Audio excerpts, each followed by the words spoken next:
बच्चों, कैसे हो सब? सब अच्छे होंगे। तो चलिए आज का हम अपना अध्याय आरंभ करते हैं। आज हम पढ़ते हैं वर्षा ऋतु के बारे में, जिसमें बच्चों को भीगना बहुत अच्छा लगता है, बहुत अच्छी लगती है वर्षा ऋतु। तो चलिए पढ़ते हैं हम वर्षा ऋतु के बारे में। अस्माकं भारत देशे षड् ऋतवः भवन्ति। हमारे देश में 6 ऋतुएं होती हैं। कौन सी? ग्रीष्म, गर्मी, वर्षा, शरद, हेमंत, शिशिर, वसंतश्च। हमारे भारत देश में 6 ऋतुएं हैं। गर्मी, वर्षा, शरद, हेमंत, शिशिर और वसंत। एतेषु बालकान् वर्ष ऋतु अति प्रिय भवन्ति। इन सब ऋतुओं में जो वर्षा ऋतु है वो बच्चों को बहुत ही प्यारी होती है। एतस्य कालः, इसका समय जुलाई मासात् अगस्त मासात् पर्यन्तं भवति। इसका समय होता है जुलाई और अगस्त। श्रावण भाद्रो च अस्य भारतीयो मासो यत्। जो श्रावण और भादो मास हैं ये हमारे भारतीय मास हैं जो कि बारिश के होते हैं।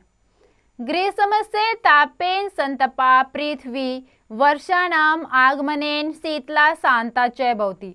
ग्रीष्म गर्मी के ताप से पृथ्वी पर वर्षा होती है। वर्षा जब आती है शीतला शांता भवति, तो सब क्या है? ठंडा हो जाता है और शांत हो जाता है। आकाशे कृष्णे मेघे आच्छन्नं भवति।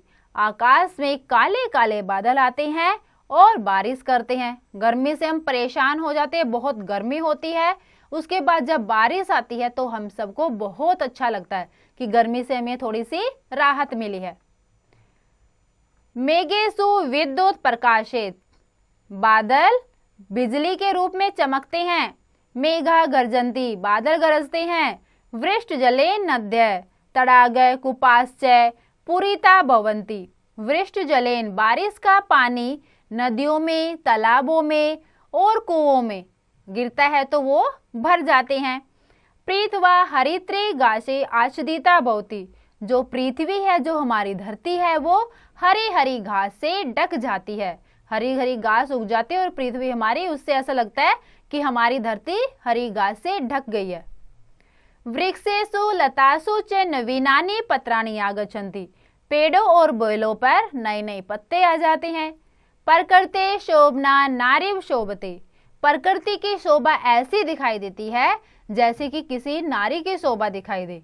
जैसे कोई औरत श्रृंगार करके सुंदर दिखती है, वैसे ही बारिश होने के बाद हमारी धरती दिखती है कि बहुत सुंदर लग रही है।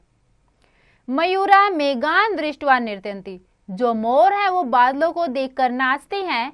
मन्नुकाश्च कुर्दन्ति। मेंढक भी कूदते हैं। देखा होगा आपने, बारिश में मेंढकों की आवाज सुनाई देती है, टर टर। वर्षा काले अतीव लाभदायको अस्ति। जो वर्षा का समय है वो बहुत ही लाभदायक होता है। अस्माकं देशस्य कृषि मुख्यतः वर्षा जले आश्रिता। हमारे देश की जो कृषि है, जो खेती है, वो किस पे आधारित है? वर्षा पे। अगर बारिश होगी तो ही तो हमारी फसल अच्छी होगी, बारिश नहीं होती तो फसल भी अच्छी नहीं होगी। उत्तमा भी वर्षा भी उत्तमा कृषिर्भवति। जैसी अच्छी बारिश वैसी अच्छी हमारी खेती।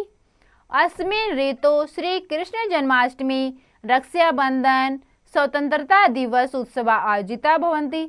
इस ऋतु में ही कौन से त्योहार आते हैं? इस ऋतु में कृष्ण जन्माष्टमी आती है, रक्षाबंधन और स्वतंत्रता दिवस। ये हमारे त्योहार वर्षा ऋतु में ही आयोजित होते हैं, वर्षा ऋतु में ही मनाए जाते हैं। वर्षा काले तु सर्वत्र प्राप्तम जलम भवति। वर्षा काले, वर्षा के समय तो सब जगह पर्याप्त जलम, काफी पानी भर जाता है। किंतु वर्षा कालात् अनंतरम बहुषु सतलेषु जलाभाव उत्कटे भवति। किंतु वर्षा के समय, बारिश के समय में भी बहुत जगह पानी की कमी हो जाती है। यानी कि जब बारिश नहीं होती तो तब पानी की कमी हो जाती है, कम बारिश हो तो। अतः इदानीं वर्षा काले वर्षा जलस्य संग्रहाय विविधानाम उपाय क्रियन्ते। इसीलिए जब भी बारिश होती है तब वर्षा के पानी को, बारिश के पानी को इकट्ठा करने के लिए अनेक उपाय किए जाते हैं। ग्रामेषु ये तडागा भवन्ति। गांव में तालाब होते हैं जहाँ पानी इकट्ठा किया जाता है। तत्र वर्षा जलम सुरक्षितम भवति। जहाँ बारिश का पानी सुरक्षित होता है। नगरेषु अपि लघु जलाशय निर्माय वर्षा जल संरक्षणम क्रियते। नगरों में भी बारिश का पानी इकट्ठा करने के लिए छोटे छोटे तालाब होते हैं, जहां पर हम बारिश का पानी इकट्ठा करते हैं। अतिवृष्टि काले हान्योपि संभवति। अतिवृष्टि, लेकिन जब ज्यादा बारिश हो जाती है तो इससे भी क्या होती है, हानि होने की संभावना होती है। एतस्मिन् काले बहवे मार्गा जलमग्ना षड्युक्ताश्च भवन्ति।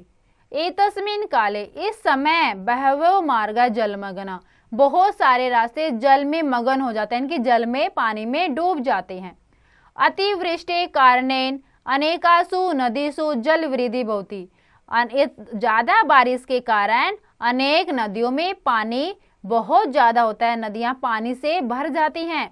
जल प्लावेन ग्रहाणी पशवै मनुष्य चापी नाशयन्ति।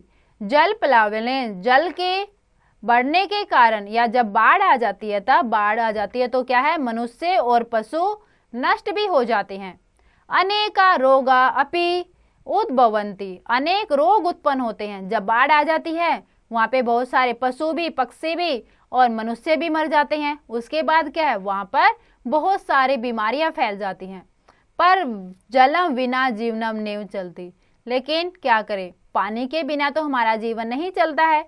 अतः वर्षा ऋतु प्राणिनाम कृते शुभदायक अस्ति। इसीलिए जो वर्षा ऋतु है वो प्राणियों के लिए लाभदायक होती है, अच्छी होती है। तो बेटा बारिश ऋतु हमने पढ़ी कि बारिश हमारे लिए कितनी अच्छी है।